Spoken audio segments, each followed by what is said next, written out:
ವೀಕ್ಷಕರೇ ನಮಸ್ಕಾರ. ನೀವು ನೋಡ್ತಿದ್ದೀರಾ ಗ್ಲೋರಿ ಟಿವಿ. ನಾನು ಆರತಿ ಬೆಳವೆ.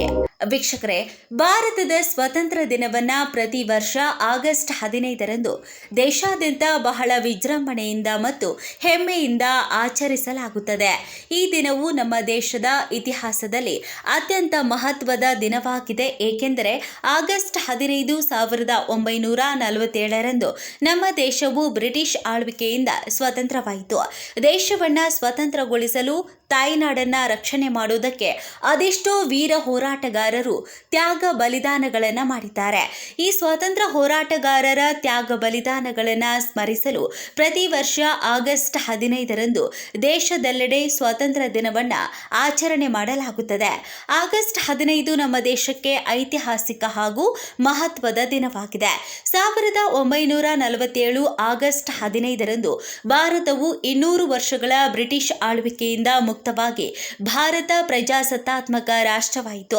ನಮ್ಮ ದೇಶವನ್ನ ಬ್ರಿಟಿಷರ ದಾಸ್ಯದಿಂದ ಮುಕ್ತಗೊಳಿಸುವ ಸಲುವಾಗಿ, ಪರಕೀಯರ ಮಾತೃಭೂಮಿಯನ್ನ ರಕ್ಷಣೆ ಮಾಡುವ ಸಲುವಾಗಿ ಅದೆಷ್ಟೋ ವೀರ ಸ್ವಾತಂತ್ರ್ಯ ಹೋರಾಟಗಾರರು ತಮ್ಮ ಪ್ರಾಣವನ್ನೇ ಪಣಕ್ಕಿಟ್ಟಿದ್ರು. ಅದೆಷ್ಟೋ ದೇಶ ಪ್ರೇಮಿಗಳು ಪ್ರಾಣವನ್ನೇ ತ್ಯಾಗ ಮಾಡಿದ್ರು. ಇವರ ತ್ಯಾಗ ಹೋರಾಟದ ಫಲವಾಗಿಯೇ 1947ರ ಮಧ್ಯರಾತ್ರಿ ಭಾರತಕ್ಕೆ ಸ್ವಾತಂತ್ರ್ಯ ಸಿಕ್ಕಿತು. ಆದ್ದರಿಂದ ಈ ವೀರ ಹೋರಾಟಗಾರರ ತ್ಯಾಗ ಬಲಿದಾನಗಳನ್ನು ಸ್ಮರಿಸುವ ಸಲುವಾಗಿ ದೇಶಾದ್ಯಂತ ಪ್ರತಿ ವರ್ಷ ಆಗಸ್ಟ್ 15ರಂದು ಸ್ವಾತಂತ್ರ್ಯ ದಿನವನ್ನು ಬಹಳ ವಿಜೃಂಭಣೆಯಿಂದ ಆಚರಣೆ ಮಾಡಲಾಗುತ್ತದೆ. ಒಂದೆರಡು ದಶಕಗಳೆಲ್ಲ ಬ್ರಿಟಿಷರು ಸುಮಾರು 2 ಶತಮಾನಗಳ ಕಾಲ ಭಾರತವನ್ನ ಆಳಿದ್ರು. ಇವರ ದಬ್ಬಾಳಿಕೆ ಅನ್ಯಾಯದ ವಿರುದ್ಧ ದೇಶವಾಸಿಗಳು ರೋಸಿ ಹೋಗಿದ್ರು. ಬ್ರಿಟಿಷರ ಈ ಅಟ್ಟಹಾಸವನ್ನ ಮಟ್ಟ ಹಾಕುವ ಸಲುವಾಗಿ ನೇತಾಜಿ ಸುಭಾಷ್ ಚಂದ್ರ ಬೋಸ್, ಸರ್ದಾರ್ ವಲ್ಲಭಾಯಿ ಪಟೇಲ್, ಭಗತ್ ಸಿಂಗ್, ಬಾಲ ಗಂಗಾಧರ್ ತಿಲಕ್, ಲಾಲಾ ಲಜಪತ್ ರಾಯರಂತಹ ಅದೆಷ್ಟೋ ಧೀಮಂತ ನಾಯಕರು ಕೆಚ್ಚೆದೆಯಿಂದ ಹೋರಾಟ ಮಾಡಿದ್ರು.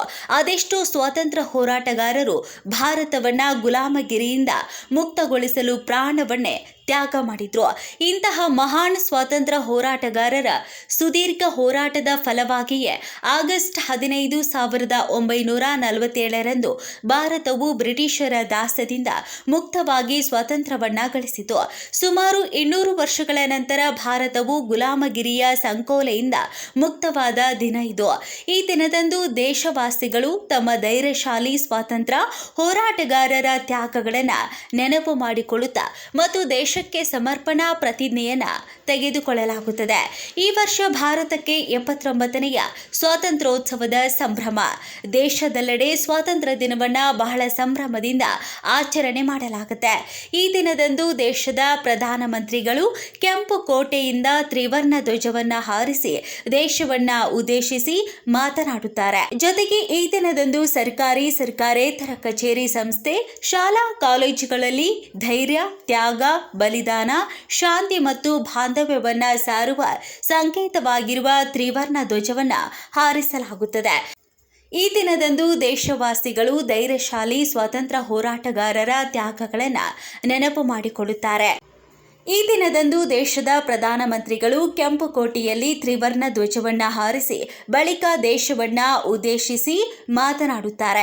ಇದರ ಜೊತೆಗೆ ಶಾಲೆಗಳು, ಕಾಲೇಜುಗಳು, ಸರ್ಕಾರಿ ಮತ್ತು ಖಾಸಗಿ ಸಂಸ್ಥೆಗಳಲ್ಲಿ ಧ್ವಜಾರೋಹಣ, ದೇಶಭಕ್ತಿ ಗೀತೆಗಳು, ಭಾಷಣಗಳು, ಸಾಂಸ್ಕೃತಿಕ ಕಾರ್ಯಕ್ರಮಗಳು ಮತ್ತು ಮೆರವಣಿಗೆಗಳನ್ನು ಆಯೋಜನೆ ಮಾಡಲಾಗುತ್ತೆ.